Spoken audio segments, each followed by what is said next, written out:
You are listening to True Crime Twins, a true crime podcast hosted by Chloe and Melina Canter. True Crime Twins is produced by Crawlspace Media.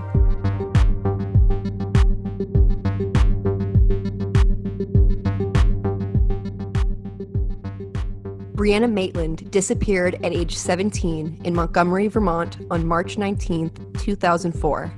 Bree had just finished her shift at the Black Lantern Inn and punched out at 11:20 and was witnessed leaving alone. Not long after, her vehicle was found backed into an abandoned farmhouse called the Dutchburn Place, just a little over a mile down the road. Some personal belongings of Bree's were strewed about the ground, 2 car doors were left open, and headlights were left on.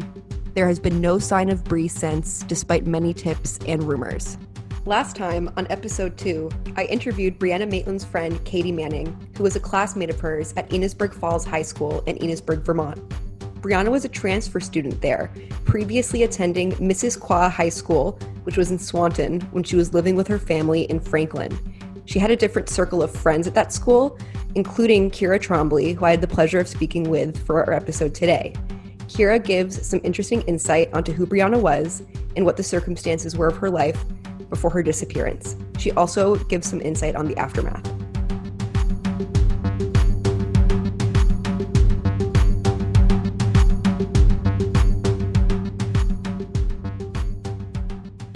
So I am Kira Trombley, and I met Bree on the bus when it would have been, I think, 99 or 2000. And I lived in Berkshire. She lived in Franklin. I transferred schools from Richford to MVU, which was in Swan. And she already went to Swanton school. And so she rode the bus from Franklin to Swanton, and I would get dropped off at the store down the road from her house. And that's where I needed to get on the bus to get to school. And so we had I'm pretty sure it was like an hour and a half bus ride, both ways. So it was pretty wretched, but at least it was me and Bree and our friend Sandy. And so that's how I met her. And I had a leather jacket on, I think, and she commented on my jacket, and we were just best buds from there on. 99 or 2000, do you think you guys were 12? She's younger than me. I was 15, I think. Does that make sense? I'm 35 now, so.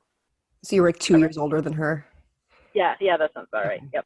So you two become friends and are going to the same high school. I guess at the time it's high school at that time, because she was probably a freshman.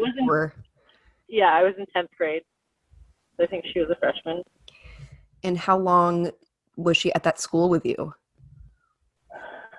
She must have been there for at least a year and a half, maybe, I think. And it's hard for me to swallow because I introduced her to people in like Berkshire and Richford, and she met some people from Enosburg too, and I guess maybe one of her other connections was Katie, who lived went to school in Enosburg. And so she met people from that area through her too. But it's hard for me to swallow the fact that I somewhat was her gateway to people in that area. Did she later become closer to those people than you ever were? Is that kind of how it happened? I think I was kind of always close to those people, but I didn't absorb myself in their like social time. I held down like 2 jobs, and I was on a dance team, and I was in high school, and I took the LNA course at the end of my senior year. I was really busy, So yeah, I think she partook in more of the social stuff than I did. I luckily had straightened out, and I think she started to get in with the wrong crowd as I was straightening out. And yeah, so I guess she would have started going to Enosburg, which I don't think I I knew that. I don't think I knew that she had done that at the time. We were super close, like maybe that first year or two, and then we started to kind of go our separate ways a little bit, I guess. Do you attribute that to you sort of cleaning up, and it was kind of like you were in different phases of your life? Yeah. Yeah, I think that, oh gosh, she must have been, yeah, I feel like she was at MBU for part of my senior year. Now it's coming to me, because at the time I had started dating James Robitelli, and he wasn't in school, and I talked him into going to school with me, and we got him into MBU, and he would ride the bus from my house with me. And then I think right around that time is maybe when James and I had broke up, and I think James like had went after Bree. I remember being mad that it was like one of my friends, and so I feel like she kind of another gateway that. So that was their relationship began shortly after yours ended, or was it time proximity, or just the fact, that it was your friend that made you upset? I think it was shortly after, and I hope I'm giving you the right information because it was so long ago, and I hadn't, some of these things I just really haven't thought about. So when I pull them up, it's but yeah, I think it was it must have been the first half of my senior year. James didn't go to school for very long there. It was literally like just maybe 2 months or something. And then I had started dating my ex Matt like at the end of my senior year. So I think that that's probably when I started to crack down. My school bus, was only in one town. So, in such a, sparse landscape and going across all these towns across the county, it must have been really, really long rides, and therefore a lot of time spent together. And that was, you said Bree, Sandy, and sometimes, or at least during a certain portion, James. What did you guys usually talk about? Because that's kind of like bonding time, Yeah, and there was actually Naomi was another girl that was on the bus, and so majority of the time it was Naomi and Sandy and Bree. I mean, I feel like we were all just like kind of little hellions, and we were just girls out ready to do what we were gonna do, fighting boys. I mean, we're all pretty sparky girls. That's like one of the things I loved about Bree, is that she was a nasty 115 pounds. Like, girl had some fight in her. Yeah, it's hard. Makeup and clothes and all those things. She talked a lot about like her parents being strict, and she did talk about like taekwondo, and I can't remember, she did like multiple different things for self-defense, and she talked about that stuff a lot. Yeah, I wish I remembered more. I try to. I mean, that was a good amount of of stories and memories. I'm curious, when you said she has fight in her. Were people messing with her on the bus? I mean, I encountered bus bullies for sure. No, she probably would have took them out.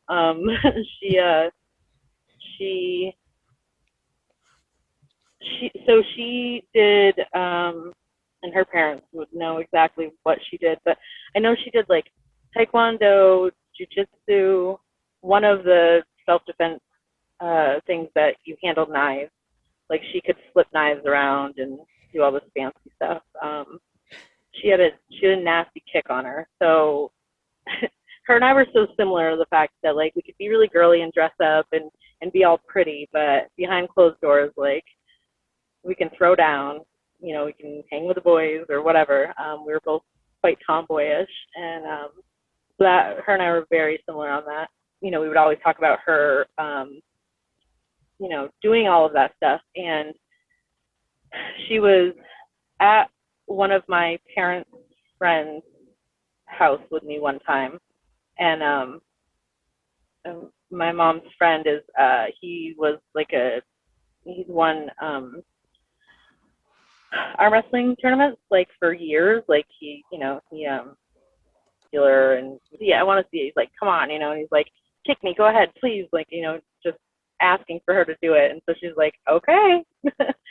So she kicked him and like she did some, I don't know, I can't remember if it was like a spin kick and kicked him square in the chest and like launched him across the room. And he's this big dude, like, and everybody was just like so amazed that she was so tiny and she just sent him. So yeah, she had some fire in her for sure. It's nice to hear examples of things that you kind of saw her do, like the knife tricks and stuff. It's a good visual of her talents.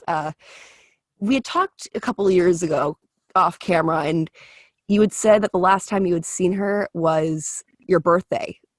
What year was that? I think that was 2003.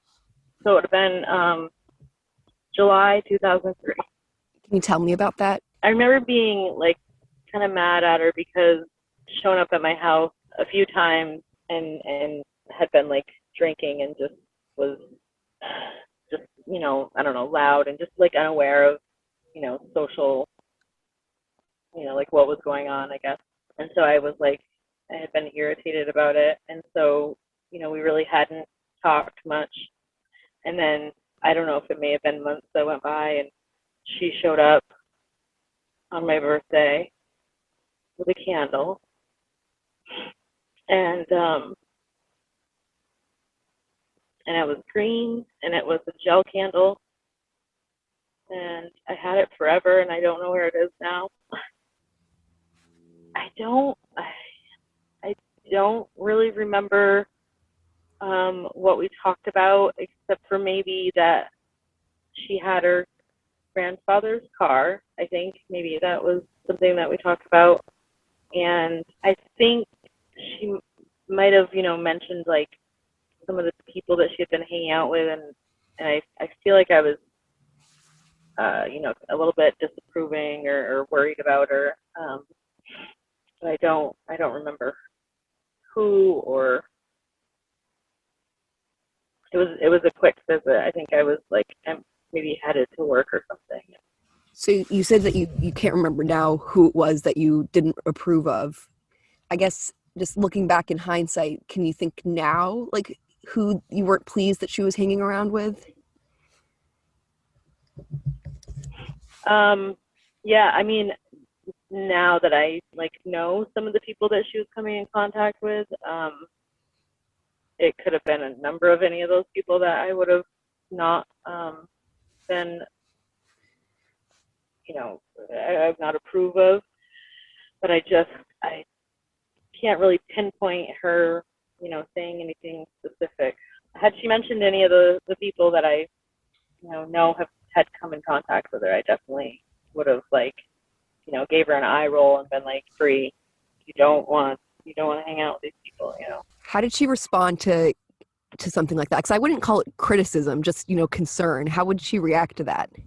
She probably did or would have just kind of blown it off maybe, because I used to like pick on her / you know, kind of give her shit about being naive.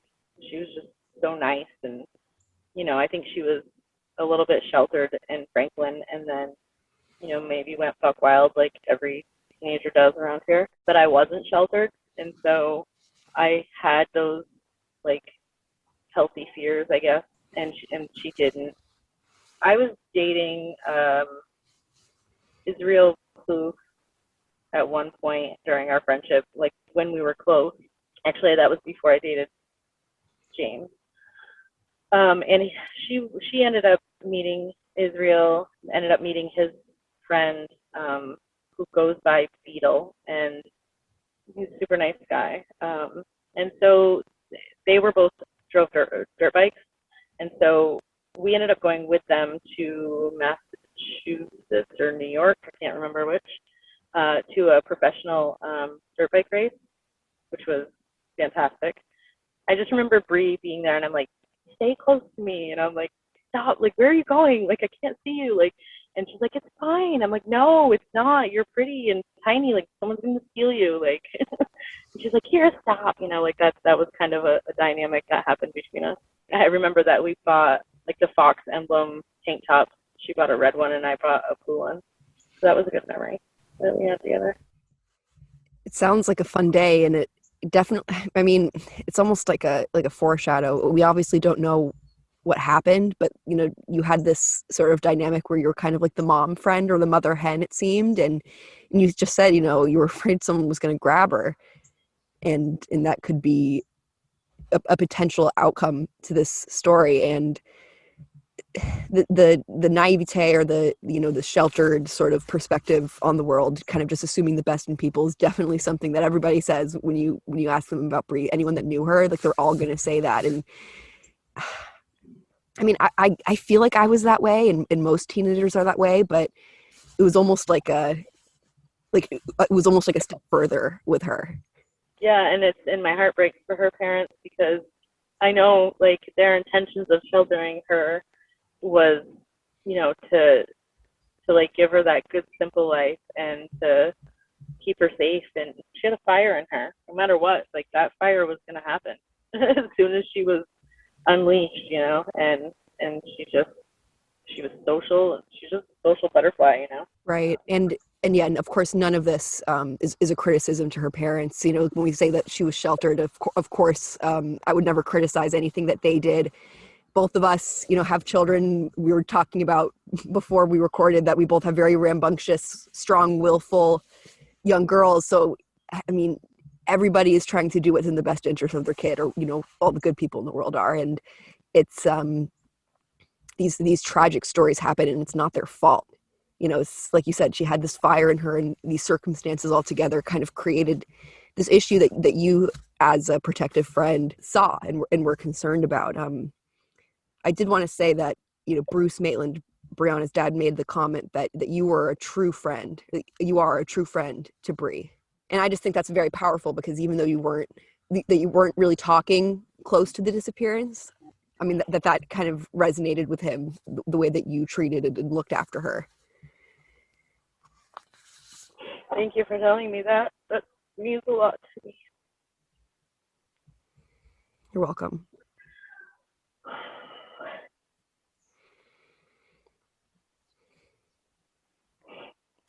I can see that this is very painful to this day. It's like the memories of the particulars fade, but that pain is that doesn't just go away. No, it doesn't. No, it doesn't at all. I'm triggered by it, or about it, constantly.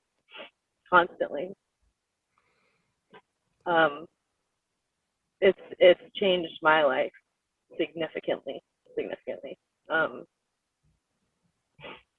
I had another friend who is similar to Bree in her personality, that when we went to Daytona Beach for Bike Week, she would just like pop out of the one bar and go into the next, and I like lost it on her. I just freaked out on her. I'm like, no, you need to like let me know if you go into the bathroom, or like, someone's got to know where you are. And I remind people of Bree. As like a cautionary kind of story. Yeah, and I even have started to mention her to my daughter, and I need to be careful about it and do it the right way, because I want my daughter to be healthily aware of, what the real world is, but I don't want to like put this awful fear in her. But I have told her that I have a friend that is gone, and we don't know where she is. That not everyone is safe out there, and she says, let's go look for her. That's what she said. She said, let's go look for her. Oh my gosh. Yeah, it's hard. It's wicked hard. I can't even imagine her parents, her brother. I can't even imagine. Me either. Especially now, seeing it from the perspective as a parent. And you saw it before and after, because you weren't a mother when she went missing, and now you are. And at the time, were you still in the area? Because you were older, so you were 19 when she went missing. Were you still local? I think I might have been. I think I was still 18, actually. I graduated when I was 17, and I graduated June 2003. saw her in July, and then she went missing March 2004. So I would have still been 18. I would have turned 18 in July, and yeah, that would have been halfway through but yes. So I had, I think maybe right after my birthday, gosh, it must have been like directly after, it might have been days after, I had moved to St. Albans and got an apartment, and I was working at Fletcher Allen, which is now UVM Medical Center. Yeah, so I was traveling back and forth to work, which was 30 miles one way. And my boyfriend at the time was in a tattoo internship, so we were just kind of hunkering down at home. Do you remember hearing the news? Yep, and I remember thinking, damn it, where is she? Like, you know, just is she partying somewhere, and you know, like just not thinking, not coming out of the woodwork, you know. That's the first thing I thought, like the first day or two, and then I was scared. The reaction, I mean, to the grief of having a missing friend or loved one, it's so complex, and everyone kind of seems to go to a different place right away. You felt kind of concerned pretty quickly in fear for Brianna. Yeah, because I always could see her through other people's eyes, you know. I kind of always felt like that. Like, she was stunning. I mean, she was just so beautiful. And she just had like a charisma about her. And I knew that, I mean, like the guys like flocked about her. She was like the prettiest girl around. And she was naive, and she was nice. And so it was like a perfect blend of someone that people could take advantage of, or snatch, or, you know, all those awful things. And so that's what I think that's what I went to next, is like, oh God, somebody did something. And were you thinking that it was someone like, I don't know if you were even jumping to any conclusions about who or how, but did you think that it was someone that was maybe in her circle right away, or that it was someone from outside? The rumors started flying instantly, of course, and I think like some of the first rumors I heard was that, you know, that she had overdosed, and like someone just, you know, didn't bring her to the hospital and just handled the situation on their own. And I definitely thought like she certainly could have overdosed, you know, being naive, and if she was partying with people who party hard, or, you know, obviously that could be a thing. I didn't fathom the people around here doing something so awful, but I didn't know. I guess I didn't know what to think. I couldn't imagine any of the people I know, even if they were like really rough around the edges, or, you know, majority of people around here are still moral, you know, they'll still pick you up, and if you're stranded, and bring you home, or, you know, I mean, people aren't nasty around here. There's a lot of crooked people, but even the crooked people, I've said this 1,000 times, especially in my career, I know people who are drug addicts or drug dealers, or people who have done some really bad stuff, and they're still lovable people. Like, I just have to love them from over here, because they're still like, they still have good in their heart. They just maybe don't know how to function properly in society, you know. So I couldn't fathom that someone would do something to her. And then I think my brain kind of went towards like someone took her and maybe couldn't handle, like, if they had an infatuation with her or something. And I think I just kind of went to like, oh gosh, like somebody stole her, you know. And then I remember getting really, really mad that, you know, when they had her on the news, they were just talking about how she was or the papers, I don't remember, but everyone's just talking about, oh, well, she was doing drugs, and oh, she was hanging out with the wrong crowd, and that's all everybody talked about, and it just made me so pissed off. Because I did the same shit. I could have, done it worse than what she did, to be honest with you. I certainly did it younger, and I wouldn't have deserved to be gone, Absolutely not. And I know that focus really bothered her parents too, and it would bother anybody, because that's not who she was. That's something that she was facing potentially. That's something that she was suffering from potentially, but that's not her. Is there anything else that you think people have gotten wrong about her?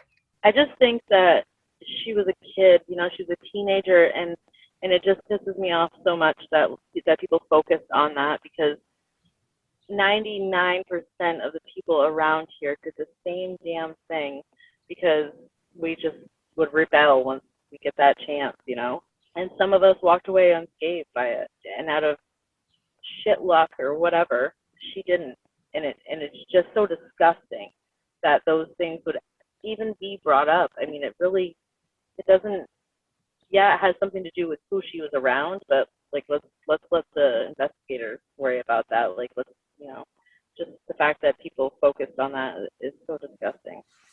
Definitely it wasn't her fault, and I am mad about the police's reaction to it. We missed the timing of finding more than what we did, and just kind of blowing it off, and I don't know. She is. I'm not gonna say what. She is an amazing girl, and I